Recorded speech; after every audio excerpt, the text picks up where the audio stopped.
कहते हैं अंदाज ऐसा हो कि हर दुआ प्यार हो जाए, अंदाज ऐसा हो कि हर दुआ प्यार हो जाए। आप जाएं जिस महफिल में वो महफिल परिवार हो जाए। जाने क्या बात होता है, किसी दिन होती हैं खुशियाँ, पर आपका जीना ऐसा हो कि हर दिन त्यौहार हो जाए, कि हर दिन त्यौहार हो जाए। आप सभी का आर्ट एंड कल्चर विंग के इस विशेष इलेक्ट्रॉनिक कॉन्फ्रेंस में बहुत बहुत हार्दिक स्वागत है। प्यारे साथियों, कहते हैं कलाकार कोई और नहीं होता, जो कल को आकार देता है वो कलाकार होता है। कलाकार संस्कृति का संवाहक होता है। इसलिए artist the hero of the world drama, कलाकार विश्व नाटक का नायक। आप सभी का, नायकों का पुनः पुनः इस सत्र में स्वागत।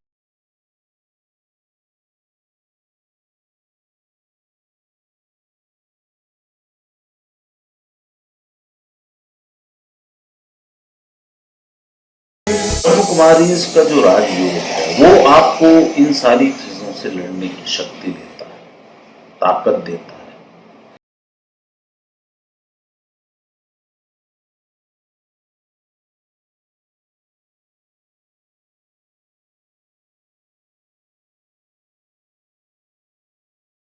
And philosophers, I personally feel that they are the instruments in the hands of the Almighty, and they have the power to amend the psychology of the society and give it a better shape. Nanak da put haan tera to langa.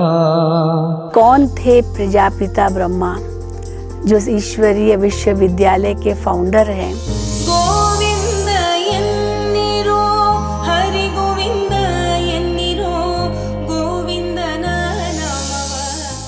तो साथियों, कला और संस्कृति के इस विशेष सम्मेलन में मैं सर्वप्रथम आपके बीच में आह्वान करता हूँ, निमंत्रित करता हूँ, जिन्हें सभी ब्रह्मा कुमार करुणा भाई जी के नाम से जानते हैं। करुणा भाई जी प्रजापिता ब्रह्मा कुमारी ईश्वरीय विश्वविद्यालय के वरिष्ठ भ्राता हैं, और आप आर्ट एंड कल्चर विंग जैसे 20 प्रभाग और जो हैं, और उसमें भी विशेष मीडिया विंग है, उस मीडिया विंग के आप चेयरपर्सन हैं, अध्यक्ष हैं, और आप इस ईश्वरीय विश्वविद्यालय में ईश्वरीय संदेश देने के लिए प्रिंट मीडिया, इलेक्ट्रॉनिक मीडिया, इन सब मीडिया के जो साधन हैं, इनको आपने स्थापित किया है, इनको बढ़ाया है और बुलंदियों पर पहुंचाया है। आज सब जानते हैं कि करुणा भाई जी विशेष सेवा के निमित्त बने हैं, तो मैं आमंत्रित करता हूं आदरणीय करुणा भाई जी। ओम शांति। सभी कलावृंद के हमारे भाई बहनों को तथा आज के इस कार्यक्रम में जो भी मेरे साथ मंच पर होंगे, उन सब का दिल से हार्दिक स्वागत करता हूँ। इस समय पर आप सबकी सेवा की विशेष स्थान है, क्योंकि एक समय ऐसा था तो हम भारत के सभी नवयुवकों को कहते थे कि पाश्चात्य सभ्यता भारत में आ रही है। तो जब से कोरोना आया है, तब से कई बातों में हमारे युवा हो या जो भी इस समय पर अपने जीवन को भारतीय संस्कृति से कुछ भिन्न तरह से चल रहे थे, परंतु अभी फिर से हम सभी को हमारे जो सनातन धर्म के जो सभ्यता है उस पर चलने का एक अवकाश मिला है। चाहे छोटे बच्चे हैं, चाहे बुजुर्ग है, सभी को अभी भारतीय संस्कृति के बारे में धीरे धीरे अच्छा लगने लगा है। चाहे खान पान है, चाहे एंटरटेनमेंट है, चाहे रहन सहन है, हर प्रकार से फिर से वापस भारतीय संस्कृति भारतीयों को तो अभी याद आ रहा है। सारे विश्व के सामने एक आदर्श विश्व गुरु के रूप में भारत को होना है, तो उसके लिए हमको सोचना है। तो अब वो कौन सिखाए, कहाँ से शुरू करें? शिक्षा भी आप देख रहे हैं, अभी तक स्कूल भी नहीं खोल रहे हैं, तो लोग तैयारी कर रहे हैं घर बैठे शिक्षा प्राप्त करें। तो इसलिए हमारे कलाविदों का बहुत बहुत इम्पोर्टेंट और इनका भी रोल रहेगा,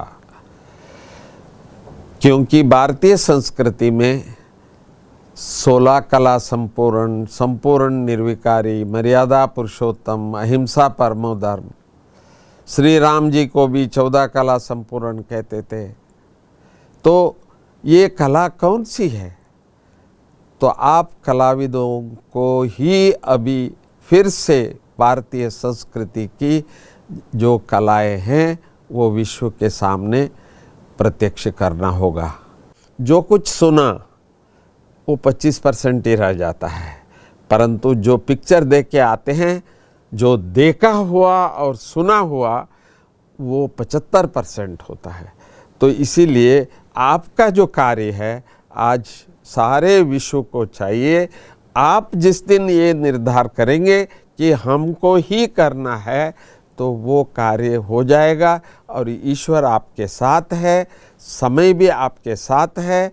तो ये कोरोना एक बहुत बड़ा अपॉर्चुनिटी है, जो आप सिखाना चाहते हैं लोगों को सिखा सकते हैं, और उनको भी ये रियलाइज़ होगा हम संस्कृति से बाहर जाने से ही ये सब कुछ हो गया है। तो इसीलिए वापस हमारे जो सनातन धर्म की जो संस्कृति है, तो उसको समझने से, उस अनुसार हम चलने से जो हम चाहते हैं वो हम भारत में स्थापित करके तो एक विश्व को आदर्श विश्व बन सकते हैं, या विश्व गुरु बनाने का कार्य हो सकता है। और आपकी ये बहुत बड़ी जवाबदारी है। तो आप सबने इस कार्य को उठाया है, तो इसीलिए मैं दिल से आप सबको नतमस्तक हूँ।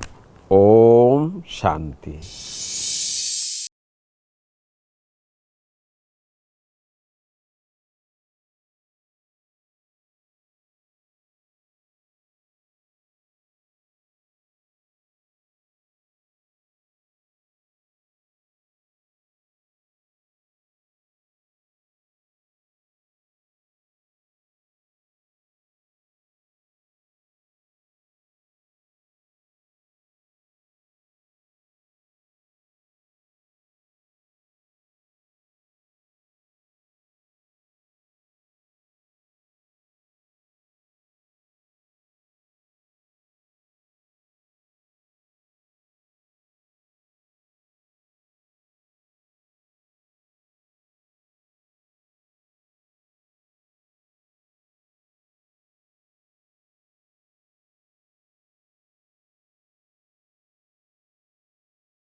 कला कहीं सीमाओं में बंधती नहीं है और कलाकार कहीं पर बढ़ता नहीं है। जब वो कलाकार चलता है शान से तो अपने रास्ते का निर्माण स्वयं हो जाता है। कहते हैं हम भी दरिया हैं, हमें अपना हुनर मालूम है। हम भी दरिया हैं, हमें अपना हुनर मालूम है। जिस तरफ चल जाएंगे रास्ता बन जाएगा, जिस तरफ चल जाएंगे रास्ता बन जाएगा। ऐसी एक विभूति को आपके बीच में उपस्थित कर रहा हूँ, जिन्हें सभी डॉक्टर जाकिर हुसैन जी कहते हैं। भारतीय फिल्म जगत के मशहूर अदाकार, और आपने अधिकतर फिल्मों में खलनायकी की भूमिका की है, लेकिन वो जीवन से भी बड़े गजब के हैं। आइए सुनते हैं उनके वक्तव्य, उनके विचार, उनकी ही भाषा में, उनके ही शब्दों में।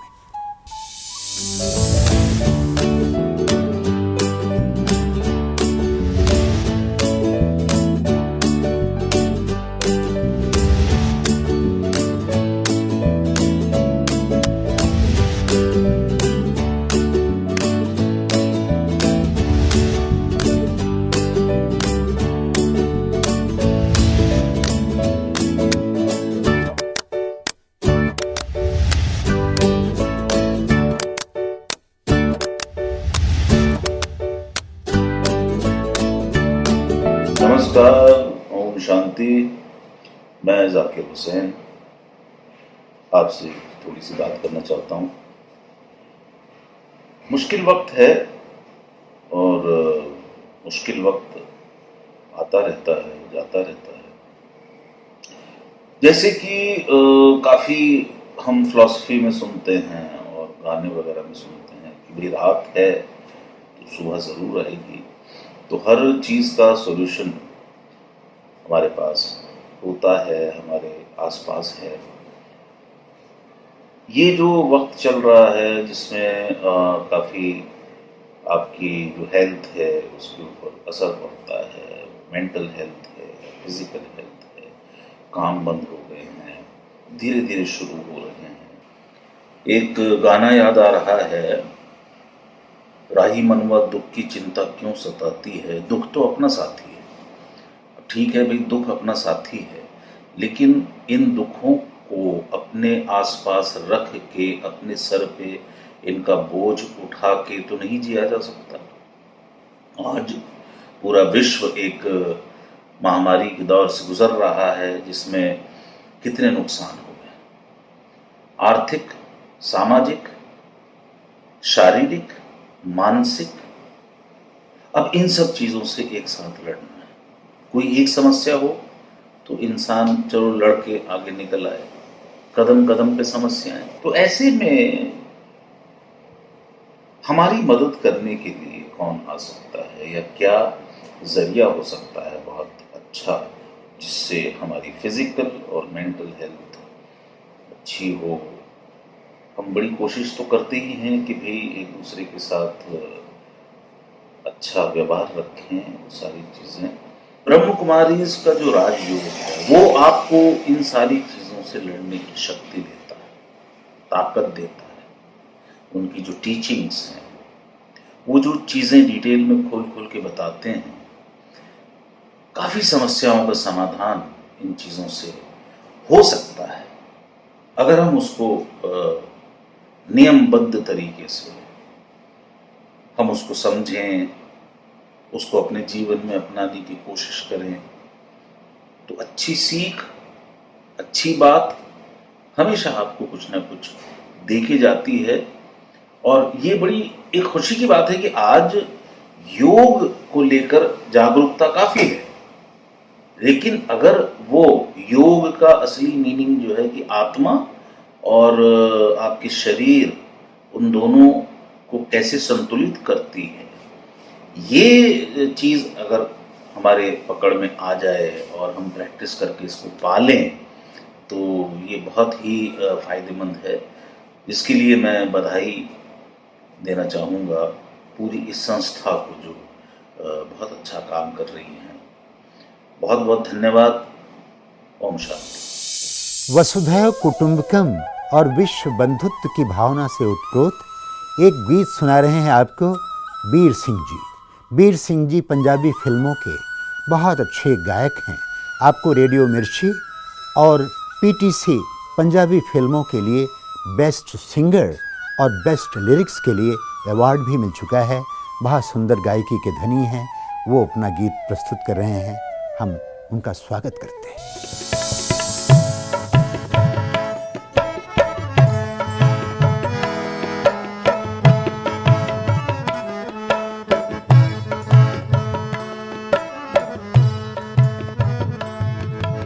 तू ही ये टिकाणा मेरी रूसी जो लभदी, तैनू वेखी जाना जिवें बंदगी ये रब दी, तैनू वेखी जाना जिवें बंदगी ये रब दी।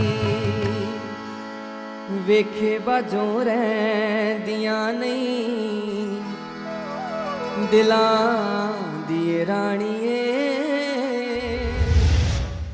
My name is Preet Singh. Welcome to the E-Concert Artist, the hero of the world drama. Artists and philosophers, I personally feel that they are the instruments in the hands of the Almighty, and they have the power to amend the psychology of the society and give it a better shape. The song I am going to perform is a message of oneness, the message of universal brotherhood. I believe that we all are created by one God and we all are His children. By just appreciating and celebrating each other, we can form a better world. This is what the founder of Sikhism, Guru Nanak, preached in every corner of the world. So please enjoy the song. जी करदा अज मेरा के मैं दिल दा कड गुबार देवां, धर्मां दे तुंदले शीशे ते मैं सच दा पत्थर मार देवां। मैं मंदिर दे विच अल्लाह अल्लाह आखांगा ते मैं गुरुद्वारे विच नाम राम दा बोलांगा। मैं कर खुदा दे जाके बालूं बत्तियां ते मैं यीशु दे कर जाके रोज़ा खोलांगा। एक दा पाठ है पढ़िया एक नू जपदा हां, नानक दा पुत हां तेरा तेरा तोलांगा। नानक दा पुत हां तेरा तेरा तोलांगा। एक सार है पानी गंगा ते हरमंदर दा, चौधर दा सारा झगड़ा नहीं कोई अंदर दा। इक ही रुख दियां आपस विच शाखावां लड़दियां ने, ते मैं हर नफरत विच प्यार पतासा कोलांगा। नानक दा पुत हां तेरा तेरा तोलांगा। ओ रब देओ बंदेओ रब करके उस रब नू जानो, मजहबियो वखरेवें छड़ के एक पछाणो। भावें जख्मां नाल चेहरा लहू लुहान होवे, भावें जख्मां नाल चेहरा लहू लुहान होवे, पर मैं मानवता दे चरनी हंजू डोलांगा। नानक दा पुत हां तेरा तेरा तोलांगा। नानक दा पुत हां तेरा तेरा तोलांगा। Thank you. तो चलते हैं अगले पड़ाव पर। अब आपके बीच में मैं एक ऐसी हस्ती को आमंत्रित करना चाहता हूं जो परिचय के मोहताज नहीं है। कहते हैं कि कुछ लोगों का होता है ऐसा अंदाज, कहते हैं कुछ लोगों का होता है अंदाज, कुछ लोगों का होता है ऐसा अंदाज कि वो परिचय के नहीं होते हैं मोहताज। वो बादशाहों के बादशाह होते हैं, भले उनके सिर पर नहीं होता है ताज। तो ऐसे हैं हमारे बीच में आ रहे हैं डॉक्टर राजेश जी। डॉक्टर राजेश जी को कौन नहीं जानता है, कन्नड़ फिल्मों के बड़े मशहूर अभिनेता। आपने 50 वर्षों से अधिक फिल्म जगत में काम किया है और 150 से भी अधिक कई फिल्मों में आपने अदाकारी की है और सब जानते हैं डॉक्टर राजेश जी को। प्रस्तुत है उनके वक्तव्य। सर्वे जनाः सुखिनो भवन्तु, लोका समस्ता सुखिनो भवन्तु। The age-old value-based Prajapita Brahma Kumari's Ishwariya Vishwavidyalaya, a national and international spiritual organization established by Almighty Godfather Shiva through a diamond merchant, Sri Dada Lekhraj, in 1936, which grew into a banyan tree, perpetually heralding message across the universe even today. Since the inception, this organization has been incessantly doing human service to the humanity nationwide and worldwide as well. As of now, this institution has given me an esteemed opportunity to enlighten the common people with the spiritual message through devotion, meditation, concentration to get blissful life. On this occasion, my spiritual message runs as follows. A poet says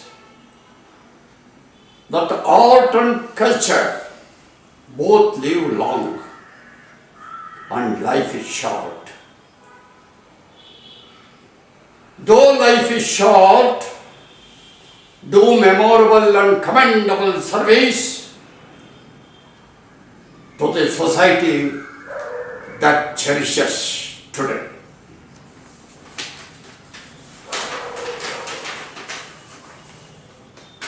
The soul is eternal. The body is perishable. Therefore, be good, do good, think good, dream good, be righteous forever in life. Spiritually speaking, we are all mortals. But we could see some people remain immortalized through their good deeds, benevolent attitude, magnanimity, generosity, benignity, and philanthropic contributions. Being fortunate, I visited Spirituality Kingdom of Mount Abu 3 times, accompanied by spiritual brothers Sri Ganesh Anna and Sri Vishwanath Anna, and seeing the activities of spiritual coordination based on discipline, decency, and decorum, I felt immensely flabbergasted. Really, it is a celestial heaven, celestial heaven. Before coming to an end, I would like to introduce myself that from government service, I came into Kannada filmdom during 1962 and I became hero during 1968 through Nammavuru, a Kannada hit film, and hitherto I have acted in 176 films, getting too many laurels, awards, titles, and honorary doctorate during 2012 to my credit. In the light of the above aforesaid circumstances, I earnestly beseech the younger generation to muster courage in times of difficulties, which logically never last long, for sure, and driving out pessimism, adopting optimism,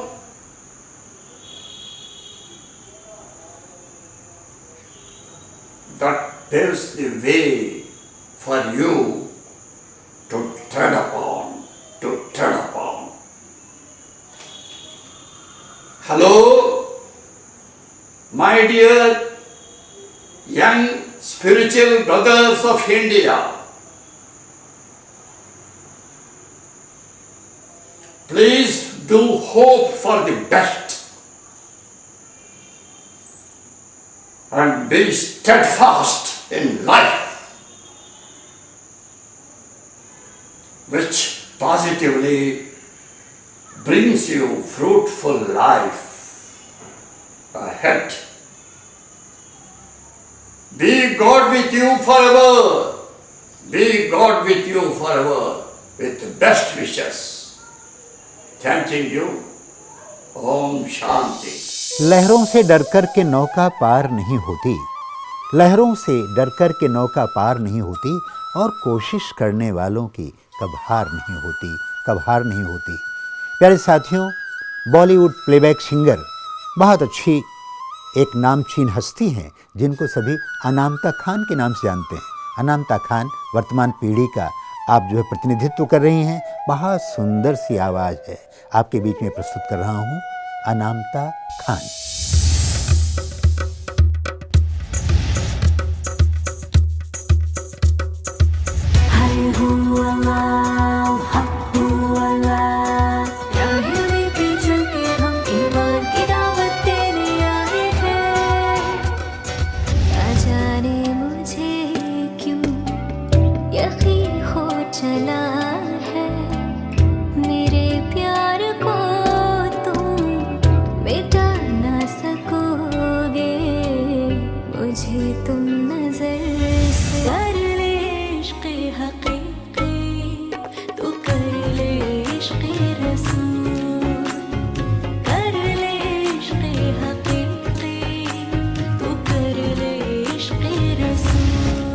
creativity एक ऐसा ज़रिया है जो किसी को भी खुदा से जोड़ सकती है, और मुझे बहुत खुशी है इस बात की कि ब्रह्मा कुमारीज एसोसिएशन अपने आर्ट एंड कल्चरल विंग के थ्रू दुनिया के तमाम कलाकारों को एक मंच पर ला रही है।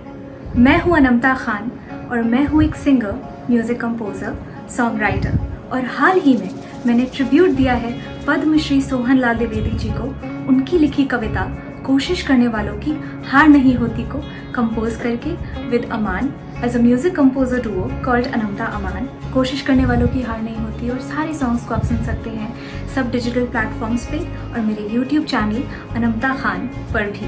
आइए सुनते हैं कोशिश करने वालों की हार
साथियों, कहते हैं कि ख्वाहिशों से नहीं गिरते हैं फूल झोली में, कर्म की शाख को हिलाना होता है।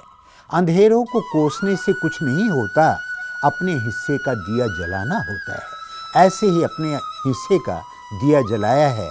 हमारे बीच में आ रही हैं डॉक्टर एस जयलक्ष्मी जी बेंगलोर से, और आप जो हैं संस्कृत की प्रोफेसर हैं, आप नाटककार हैं, बहुत अच्छी लेखिका हैं, और जाने क्या क्या हैं। अब सुनिए उनसे।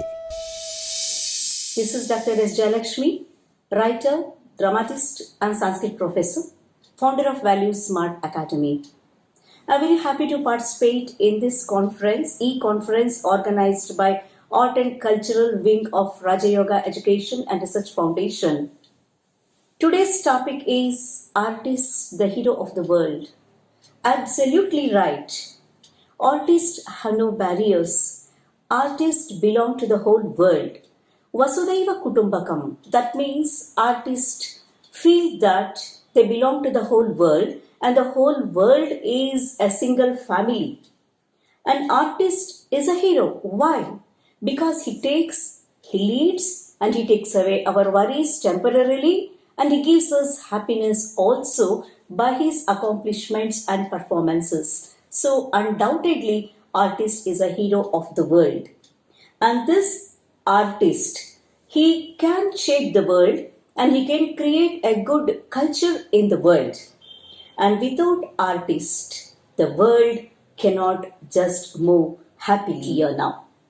The first incident dates back to my school days. Since my childhood, I was very much interested in acting and writing. And once I participated in mono acting, where I played the role of my principal and attender, the conversation between them. And fortunately or unfortunately, my principal also attended to witness this act.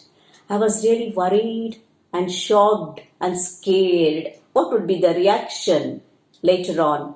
But surprisingly, my principal was so happy and she started appreciating my performance only for the fact that she could realize through my act and performance that all these days she was so rude and harsh with these attenders. She also told me that no, now onwards I will change myself, and in this aspect she assured me.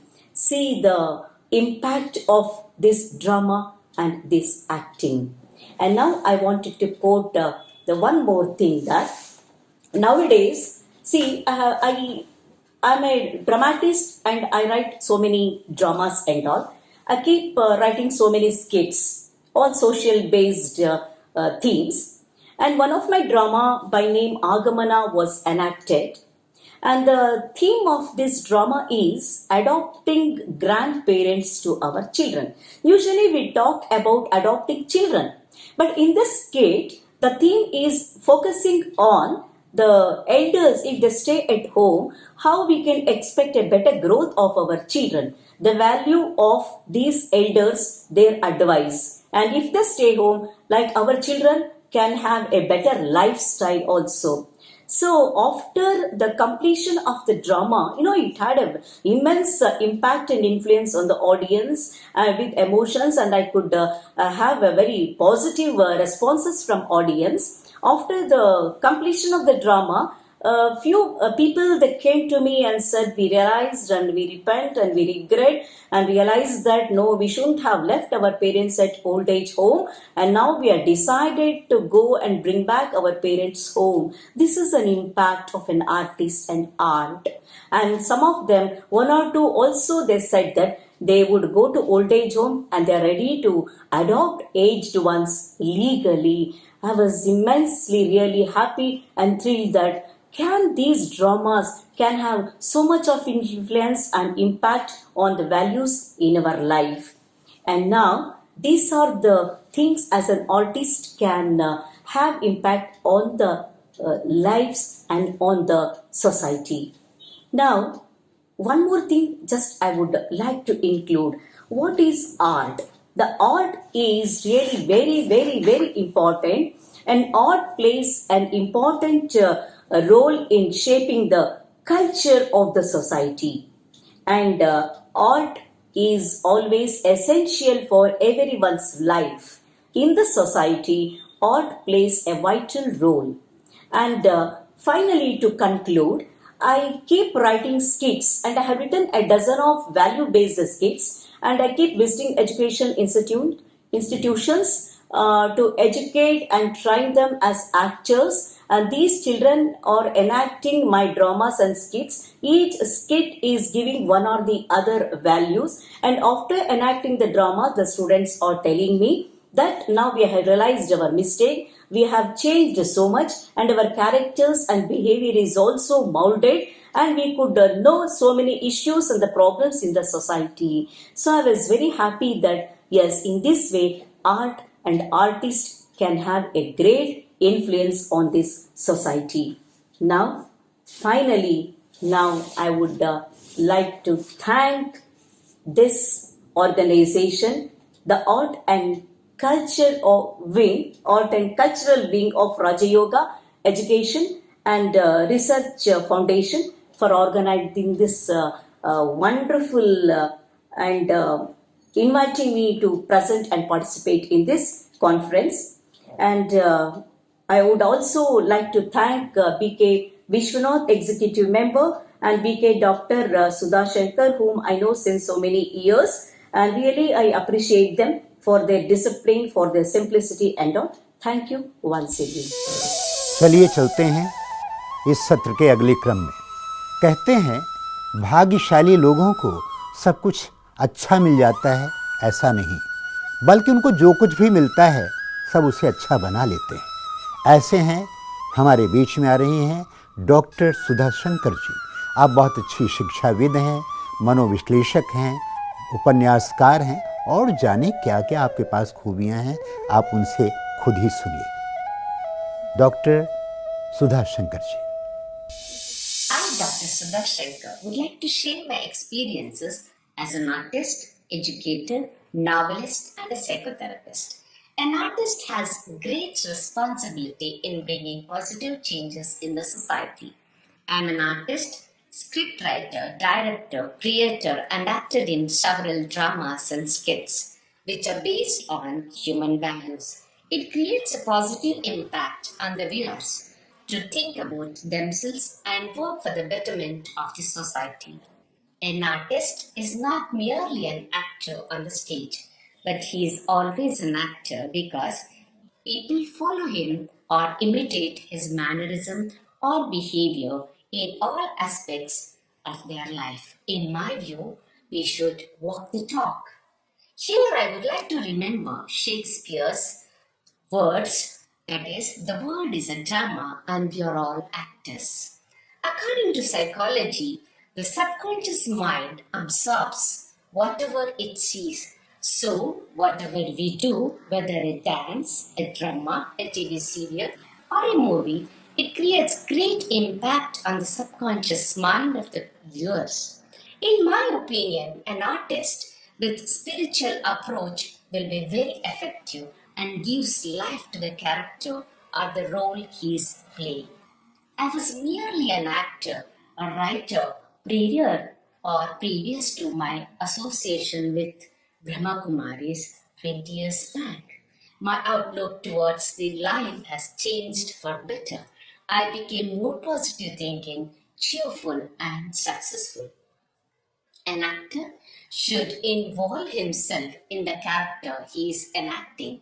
Having a cool and clear mind helps him in completely associating himself in the role. Many a times I have felt I was so engrossed in the role and an unknown supreme power emerges and makes me perform the challenging roles with ease, without any rehearsals and retakes. I'm thankful to Almighty God and Art and Culture Wing of Brahma Kumaris who have encouraged me as an artist and given me many opportunities to promote. तो साथियों चलते हैं अगले क्रम में। हमारे बीच में आ रही हैं शास्त्रीय गायिका पूजा राव जी। आप कन्नड़ फिल्मों में अपनी आवाज़ें दे चुकी हैं, बहुत अच्छा गाती हैं आपके लिए एक प्रार्थना लेकर आई हैं। सुनिए और आप भी उस परमात्मा से प्रार्थना कीजिए।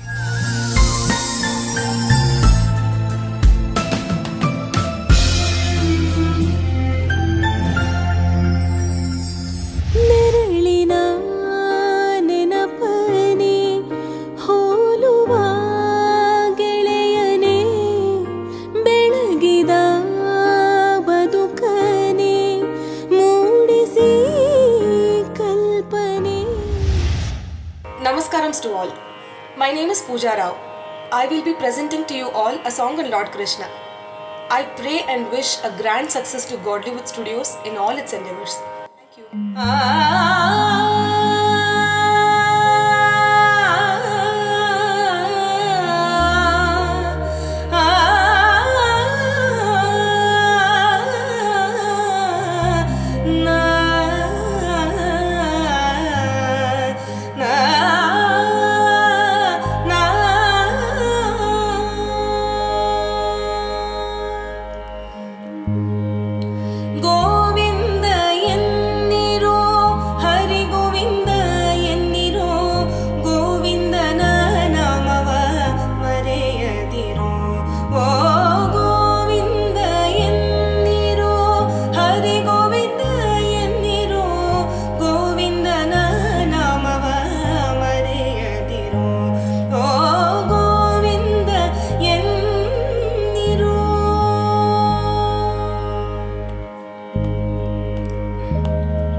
ಬ್ರಹ್ಮಸುರರಿಂದ ವಂದಿತನಾಗಿರ್ಪ ಹರಿಯ ಸರ್ವೋತ್ತಮನೆಂದೆನ್ನಿರೋ.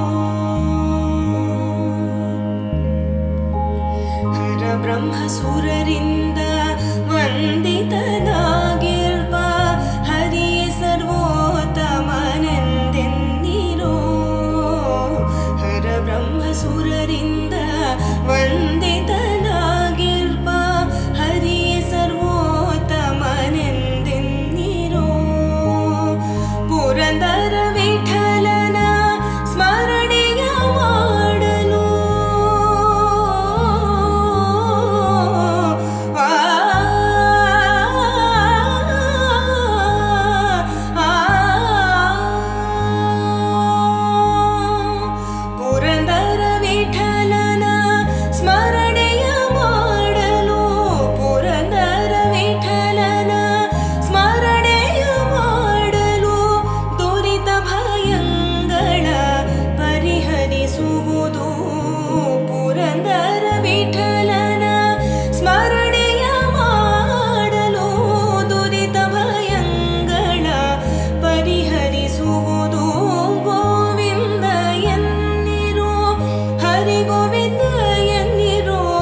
विश्व नाटक के नायक कलाकार।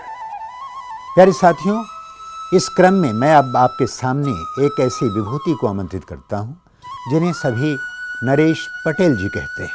नरेश पटेल जी टीवी सीरियल्स के डायरेक्टर हैं और विशेष करके बच्चों की प्रतिभाओं को मंच पे लाने का काम करते हैं। इसी क्रम में प्रजापिता ब्रह्मा कुमारी ईश्वरीय विश्वविद्यालय द्वारा आयोजित एक कार्यक्रम है हमारे उभरते सितारे। उनमें नन्हे नन्हे बच्चों को भी उनकी प्रतिभाओं को लोग जाने, माने, पहचाने और वो भी बुलंदियों को छुएं, इसके लिए प्रयासरत रहते हैं। बड़ी अंदर से उनकी शुभ भावनाएँ होती हैं, बड़ा उनका प्रयास सुंदर होता है। इसी प्रयास को लेकर के वो हमारे बीच में उपस्थित हो रहे हैं इस विशेष सम्मेलन में।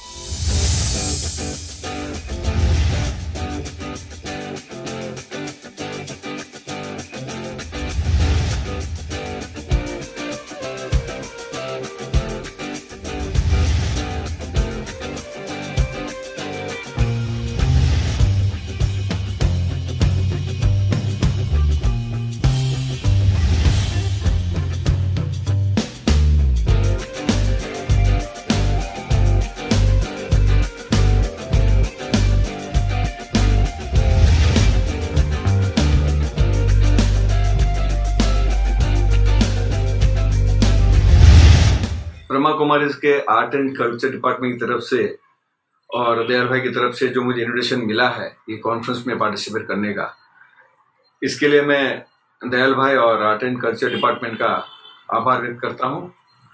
और मैं समझता हूँ कि ये बहुत ही अच्छा प्लेटफॉर्म है हम सबके लिए अपना विचार व्यक्त करने का। ये ऐसी संस्था है ब्रह्मा कुमारीज जहाँ लोग आते हैं और कुछ न कुछ लेके जाते हैं जो अपनी जिंदगी में, अपने जीवन में काफी हद तक उसका उपयोग करके अपने जीवन को सुखमय बना सकते हैं।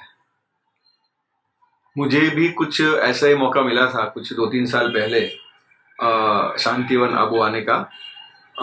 भानु भाई ने मुझे इनवाइट किया था, तो मैं मेरी फैमिली के साथ, मेरी पत्नी और मेरा बेटा, हम तीनों लोग आए थे वहाँ शांतिवन। 2 दिन तक हम लोग वहाँ रुके थे और उन 2 दिन के दरमियान जो हमने एक्सपीरियंस किया वहाँ के माहौल का, वहाँ के लोगों का, वहाँ जो गतिविधियाँ होती है, जो कार्यक्रम होते हैं, वो देख के ऐसा लगा कि ये एक अलग ही दुनिया है। सामान्य तक हम क्या करते हैं कि अपने सांसारिक जीवन में हम इतने उलझे रहते हैं और पारिवारिक जिम्मेदारियों में इतने आपाधापी में रहते हैं।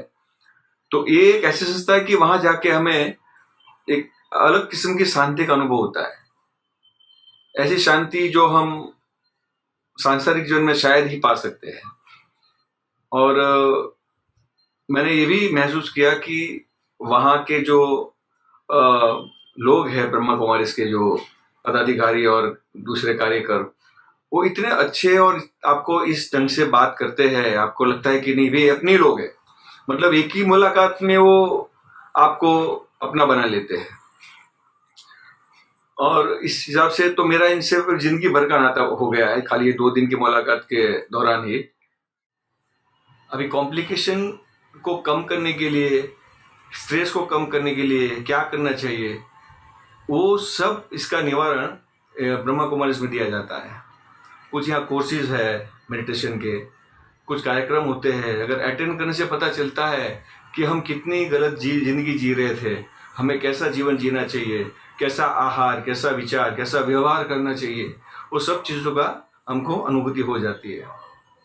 तो मैं समझता हूँ कि ये जो संस्था है वो ज़िंदगी में काफ़ी हद तक हमें सही रास्ते पे लाने में मदद करती है। मार्गदर्शन हमें देगी, लेकिन करना हमको पड़ेगा, मेहनत तो हमको करनी पड़ेगी ना। तो ये सब चीज़ें जीवन में बहुत ही महत्व रखती है।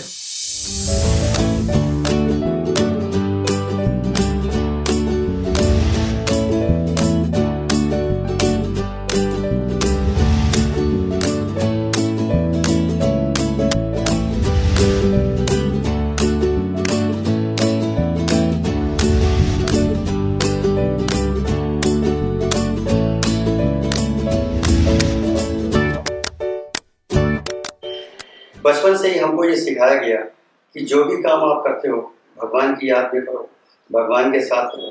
भगवान है तो भगवान की एक ऐसी इमेज थी हमारे अंदर जो मंदिरों में, दुर्गा जी, हनुमान जी, इन सब चीज़ों जो जितनी भी देवी देवताएं थी इनकी हम पूजा करते थे। और ये पूजा करते करते ये लगने लगा कि सिर्फ भगवान ही है, और जब कभी भगवान की पूजा करके काम करते थे तो हम सफल भी हो जाते थे। कभी असफलता किसी चीज़ में अगर कोई चीज़ वो होती थी तो मंदिर में जाके हाथ जोड़ लेते थे, तो और उसके बाद आते थे, और अगर सफल हो जाते थे तो लगता था ये भगवान ने मुझे कर दिया।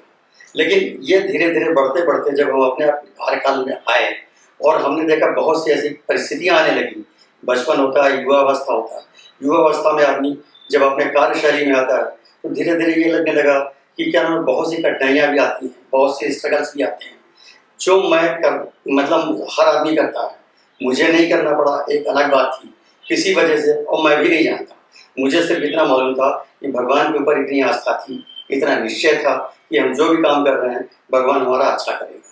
कभी अगर गलती से गलत काम करने की कोशिश भी हुई तो कभी वो होता नहीं था, ऑटोमेटिकली नहीं होता था, और ये लगता था कि भगवान ने हमारी सारी प्रॉब्लम सॉल्व कर दी। पूरे कार्यकाल में हमने करीब अपने प्रोफेशन के तौर पे मैं 22-23 पिक्चरों का हमने एग्जीक्यूशन किया, सारी चीज़ें की, उसमें हमको कभी कोई प्रॉब्लम नहीं आई। और हमने देखा कि जब जब कोई प्रॉब्लम आई है तो वो प्रॉब्लम अकर नहीं हुई है। हमने उस प्रॉब्लम को अगर कोशिश की टालने की तो वो अपने आप स्वतः ही चली जाती थी, और हमको एक ऐसा फील आता था कि कोई शक्ति है जो हमें ये रोक रही है।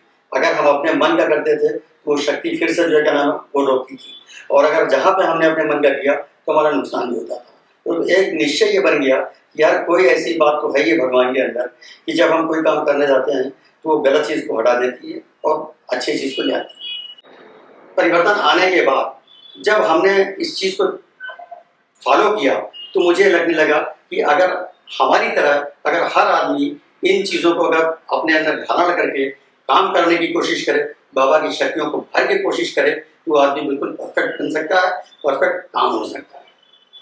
सब उसके बाद सब कुछ होते हुए अब मैं याद करने लगा जब मैं ब्रह्मा कुमारी में पहले जब मेरी नई नई शुरू में एंट्री हुई थी, कुछ लोग ऐसे भी मिले हमको कि जिन्होंने हमको ये बोला, शीत पागल हो गए हैं लगता है, ब्रह्मा कुमारी ज्वाइन कर लिया इन्होंने, क्या हो गया है। मैं सुनता रहा, लेकिन मैं अपने दृढ़ निश्चय था, ड्रामा में निश्चय था जो मुझे बताया गया, अपने अंदर शक्ति थी, बाबा की शक्तियों को मैंने देखा, लोगों को देखा, तो मुझे लगने लगा कि कोई बात नहीं है, कहने दो लोगों को। हमने बस एक ही चीज़ अपने दिमाग में रखी, इन्हीं बिगड़े दिमागों में बहुत खुशियों के लक्ष्य हैं, हमें पागल ही रहने दो कि हम पागल ही अच्छे। कला संस्कृति प्रभा के इस विशेष सम्मेलन में अगले क्रम में मैं उपस्थित करता हूँ शोभन घोष कोलकाता से। शोभन घोष जी हवाइन गिटार बजाते हैं, 25 वर्षों से अधिक हो गया है उनको इस क्षेत्र में कार्यरत हुए, और आप भारतवर्ष में, पूरे भारतवर्ष में बहुत ढेर सारे शो किए हैं। और इसी क्रम में आप जो है प्रजापिता ब्रह्मा कुमारी ईश्वरीय विश्वविद्यालय के समीप आए, संबंध में आए। आप ब्रह्मा कुमार हैं और साथ में आप अपनी प्रतिभाओं को भी प्रस्तुत करते हैं। तो अपनी प्रतिभा को आज हमारी इस कॉन्फ्रेंस में देने चल रहे हैं शोभन घोष जी, सुनिए उनसे।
कलाकारों की विशेषता को लेकर, उनके प्रति उनका समाज में क्या रोल है, कलाकार क्या कर सकते हैं, कलाकार विश्व नाटक का नायक है कैसे, इस विषय से संबंधित उद्गार व्यक्त कर रही हैं संगी दुबे जी। प्रणाम, मैं संगी दुबे एक आर्टिस्ट हूँ, कलाकार हूँ, और मुझे लगता है एक कलाकार होने के नाते, एक आर्टिस्ट होने के नाते ये हमारी जिम्मेदारी होती है कि हम जो भी कार्य करें वो समाज के हित के लिए करें, वो समाज को ध्यान में रख के करें। क्योंकि जब हम स्टार बन जाते हैं, जब हम फेमस हो जाते हैं, तो लाखों करोड़ों लोग हमें फॉलो करते हैं, हमें अपना आदर्श मानते हैं और वो हमारे नक्शे कदम पर चलना चाहते हैं। इसलिए ये हमारी पूरी जिम्मेदारी बनती है कि हम जो भी कार्य करें वो हमारे समाज के हित के लिए करें, हमारे लोगों के हित के लिए करें।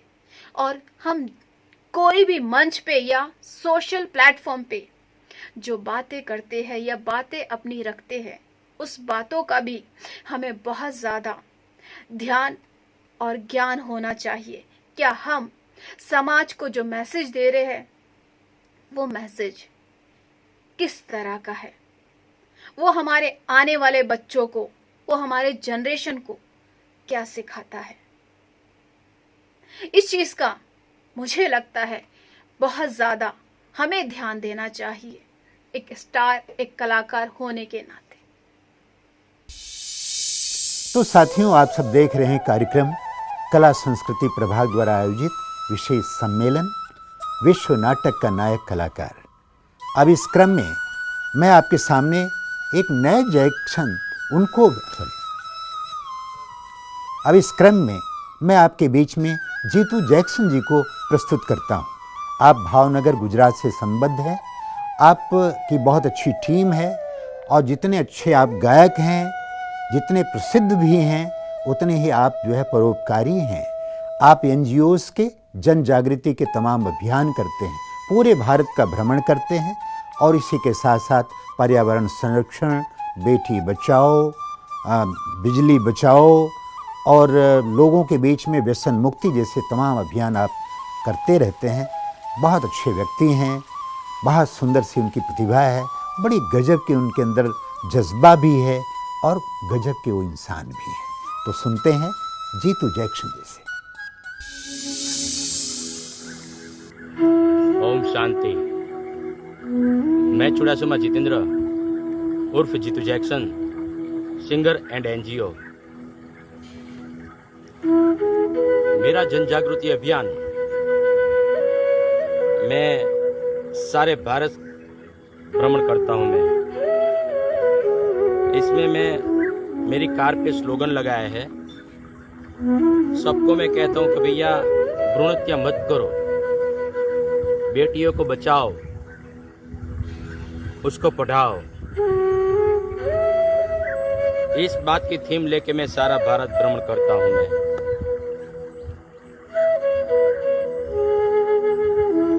एक बार मैं राजस्थान रोड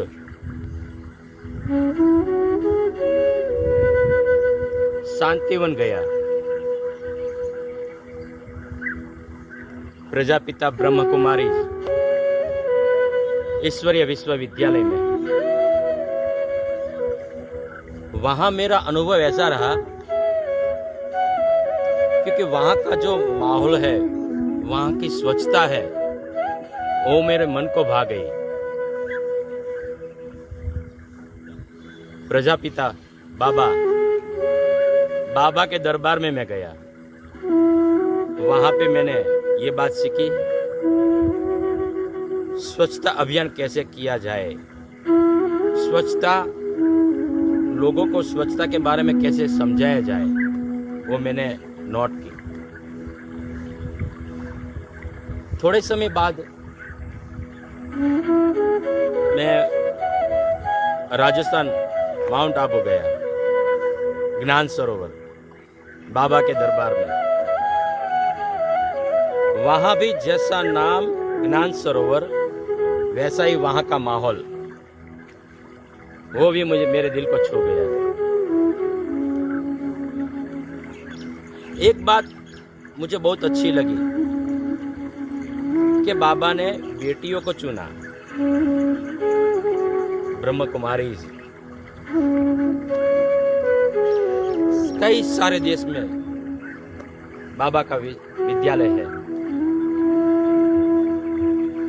मैंने ब्रह्म कुमारी के रतन मोहिनी दादी जी है, उसके साथ माउंट आबू में स्वच्छ अभियान का एक कार्यक्रम किया। तब से मैंने स्वच्छ अभियान का कार्यक्रम मेरे एनजीओ में रखा और मैं ये भी अभियान सारे भारत में लेकर घूमता हूँ कि स्वच्छता के बारे में लोगों को मैं समझाता हूँ कि भैया स्वच्छता रखें, क्योंकि जहाँ स्वच्छता वहीं प्रभु का वास है। फिर मैंने एक शॉर्ट फिल्म बनाई। वो शॉर्ट फिल्म मैंने भारत सरकार में NFDC में मैंने भेजा वो शॉर्ट फिल्म, और वही फिल्म का मुझे एक्सीलेंट मूवी का सर्टिफिकेट प्रदान किया भारत सरकार ने। ये बाबा की कृपा है मेरे लिए। एक दूसरी बात मैंने वहाँ देखी ज्ञान आश्रम में, वहाँ मधुमक्खी के झुंड बहुत दिखने को मिले मुझे ज्ञान सरोवर में, और बंदर बहुत से यहाँ वहाँ घूमते रहते थे बंदर, लेकिन वो किसी को काटते नहीं है क्योंकि वो बाबा के पास है। मैं जब से ये शांतिवन और ब्रह्म कुमारी में मैं घूमा हूँ, तब से मैं बाबा का हो गया हूँ।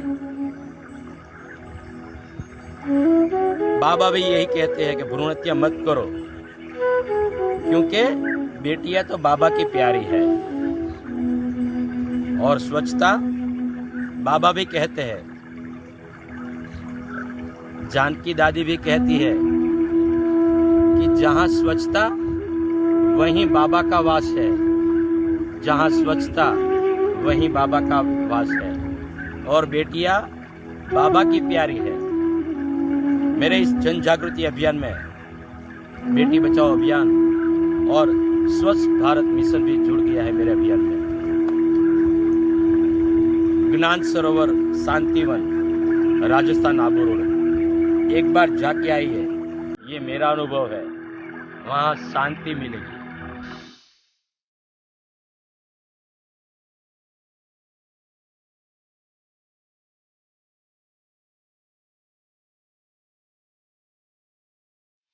ब्रह्म कुमारी का जो राजयोग है वो आपको इन सारी चीजों से लड़ने की शक्ति देता है, ताकत देता है।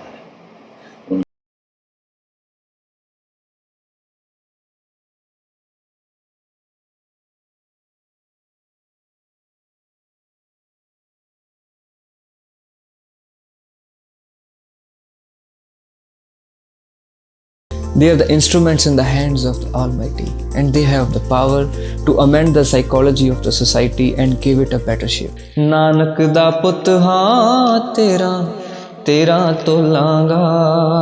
कौन थे प्रजापिता ब्रह्मा जो ईश्वरीय विश्वविद्यालय के फाउंडर हैं? गोविंद एन्निरो हरि गोविंद एन्निरो गोविंद नामवा। तो प्यारे साथियों, चलते हैं अगले पड़ाव पर। अब मैं आपके बीच में एक ऐसी विभूति का परिचय कराना चाहता हूँ जिन्हें सभी शीलू बहन के नाम से जानते हैं। आदरणीय वरिष्ठ राजयोगिनी शीलू बहन जी, जिन्होंने इस ईश्वरीय विश्वविद्यालय की सेवाओं में विशेष भूमिका अदा की है। शीलू बहन जी को ईश्वरीय वरदान मिला है। परमात्मा के महावाक्य हैं कि आप हरि की पौड़ी हैं। सच पूछा जाए तो उनकी ज़ुबान पर ज्ञान की देवी सरस्वती विराजित होती हैं। जब वो बोलती हैं तो फूल झरने लगते हैं।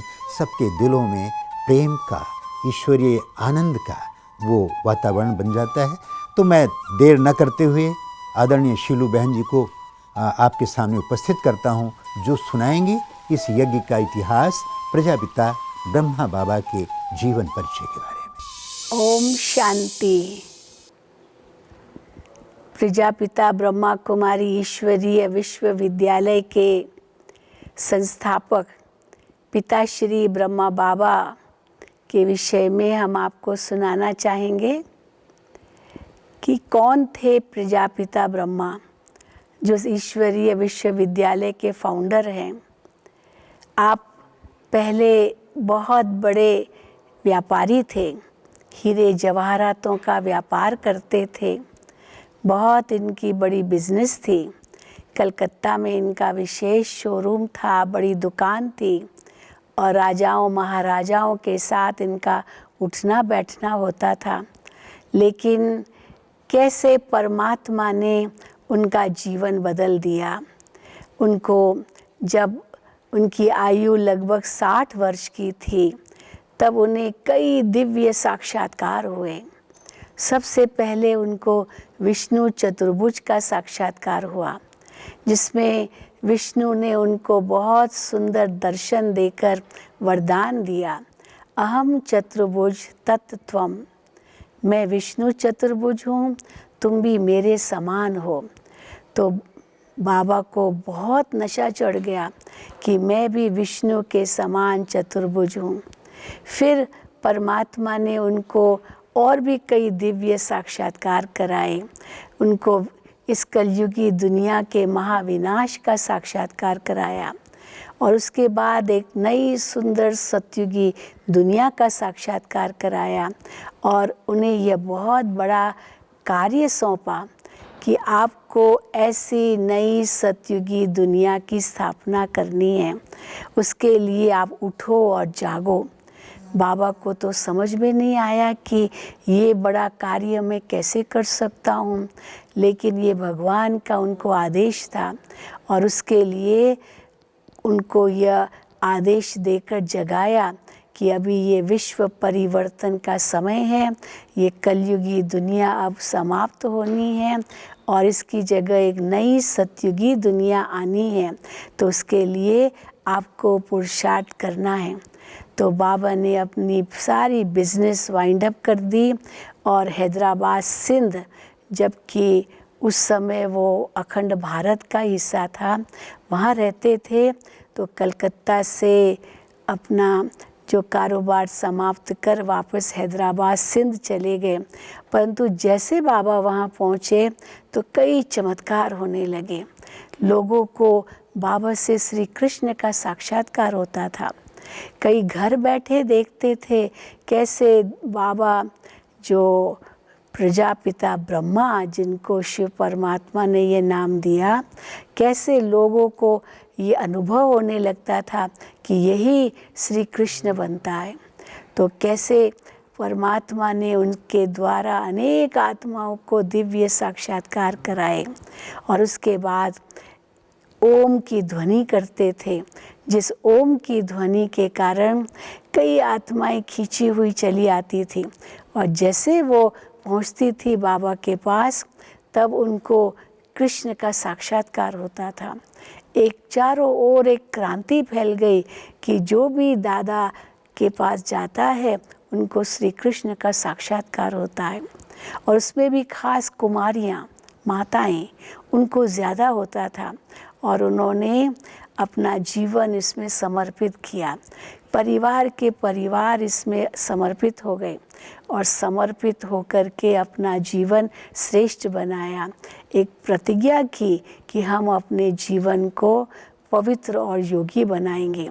तो ये हैदराबाद से कराची चले गए और कराची में 14 साल तपस्या की।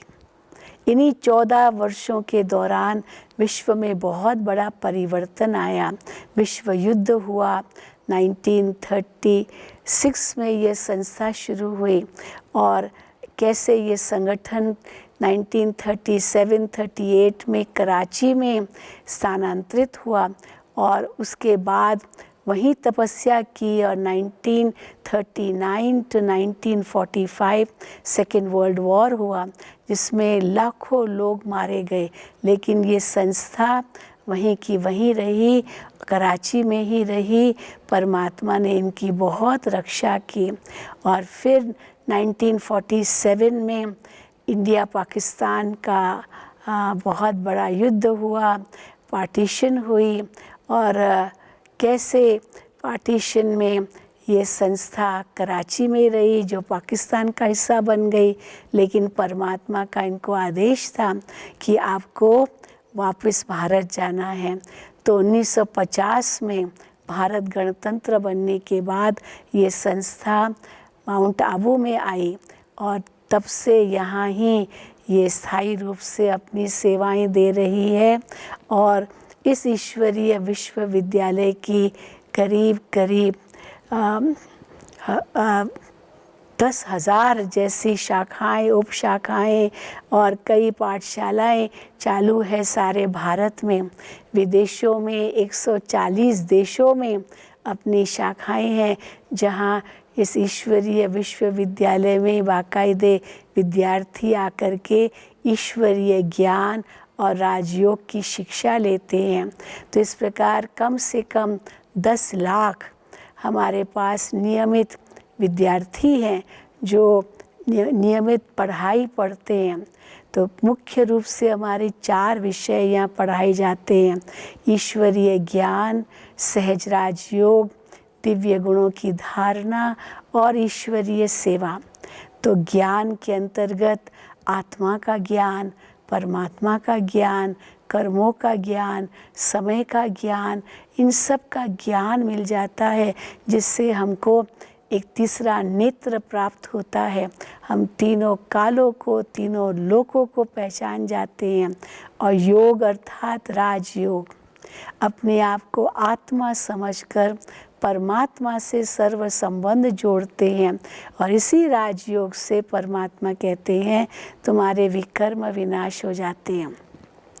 तो आत्मा का ज्ञान प्राप्त होता है, परमात्मा कौन है उसकी पहचान मिलती है, कर्मों का ज्ञान मिलता है। अच्छे बुरे की पहचान मिलने से हम पाप कर्मों से छूट जाते हैं और श्रेष्ठ कर्म कर लेते हैं, जिसके आधार से हमारा ये जीवन गुणों से संपन्न हो जाता है और हम मनुष्य से देवता बन जाते हैं। तो परमात्मा ने पिता श्री ब्रह्मा बाबा के द्वारा ये कार्य 1936 में आरंभ किया, और आज हम देख रहे हैं दिन दुगनी रात चौगनी गति से इस ईश्वरीय विश्वविद्यालय की सेवाएं और भी बढ़ती जा रही है। खास करके इस लॉकडाउन के समय पर भी कैसे ऑनलाइन हमारी सेवाएं चलती रहती है, जिसके आधार से कई आत्माओं को परमात्मा का सत्य परिचय मिलता है, सबका योग परमात्मा से जुड़ता है और अपने जीवन में दिव्य गुणों की धारणा करते हैं, क्योंकि हमारा यही लक्ष्य है कि हमको मनुष्य से देवता बनना है, नर से नारायण बनना है, नारी से श्री लक्ष्मी बनना है। तो मानव जो आज दानव बन गया है उनको देव बनना है, यही परमात्मा हमें लक्ष्य देते हैं। हम कौन, हमारा कौन, हमें क्या करना है, ये सारी पहचान परमात्मा ने पिता श्री ब्रह्मा बाबा के द्वारा दी, जिसको हम ज्ञान मुरली कहते हैं, जो रोज़ यहाँ श्रवण होती है और हम इसे अपने जीवन में धारण करके अपने जीवन को मूल्यवान बनाते हैं, श्रेष्ठ बनाते हैं, देवता बनाते हैं, और हम महसूस करते हैं कि हमारा जीवन कितना बदल गया है। आप भी अपने जीवन को ऐसा श्रेष्ठ बनाएं, यही हमारी आपके प्रति ये शुभ भावना है, शुभ इच्छा है। तो मनुष्य से देवता बन जाएंगे और ये संसार बदलकर फिर से स्वर्ग बन जाएगा। ओम शांति, ओम शांति, ओम शांति। प्यारे साथियों, इस सदी की सबसे बड़ी विभीषिका रही है कोरोना, और इस कोरोना काल में सभी प्रभावितों के लिए, सभी पीड़ितों के लिए हम सब दिल से दुआ करते हैं। इसी क्रम में हमारे बीच में आ रही हैं सीजा राय। सीजा राय बहुत अच्छी गायिका हैं और बड़ी खुशी की बात है कि वो ब्रह्मा कुमारी से भी जुड़ी हैं। आपने तमाम ईश्वरीय विश्वविद्यालय के गीतों को स्वर दिया है, बड़ी प्यारी सी आवाज़ है। सुनते हैं सीजा राय से, उनके इस मौके पर कोरोना काल में दिल की दुआएं निकल रही हैं। तो लब पे आती है दुआ बन के तमन्ना मेरी। तो आ रही तमन्ना और सुना रही हैं सीजा राय।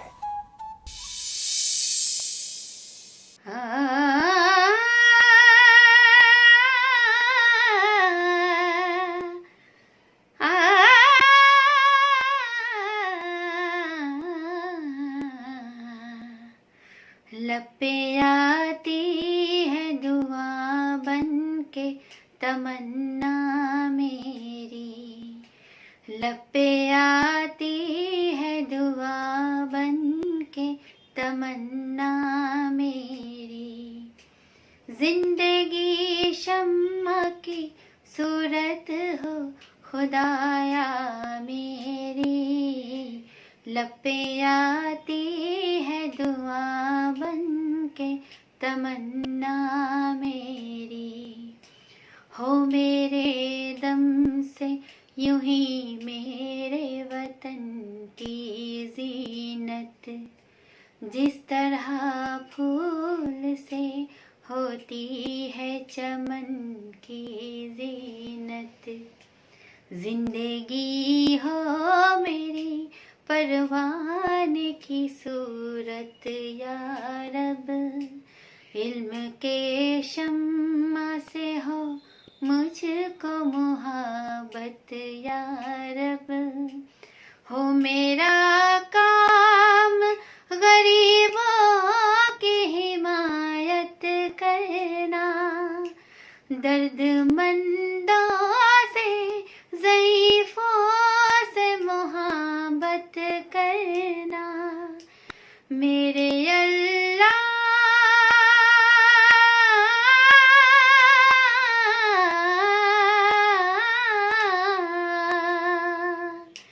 मेरे अल्लाह बुराई से बचाना मुझको, नेक जो राह हो उस राह पे चलाना मुझको। मेरे अल्लाह बुराई से बचाना मुझको, नेक जो राह हो उस राह पे चलाना मुझको। मेरे अल्लाह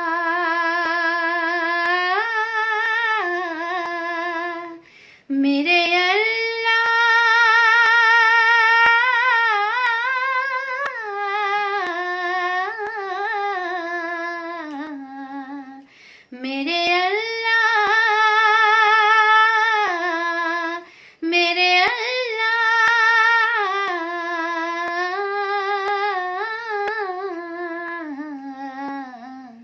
मेरे अल्लाह बुराई से बचाना मुझको, नेक जो राह हो उस राह पे चलाना मुझको। ओम शांति। तो साथियों, आप कलाकार आए, अपना समय दिया और इसकी शोभा बढ़ाई, आनंद दिया। आप कलाकारों का हम करते दिल से शुक्रिया। तो इस पड़ाव के साथ आप जुड़े रहिए, अगले क्रम में भी समापन सत्र का भी आनंद लीजिए।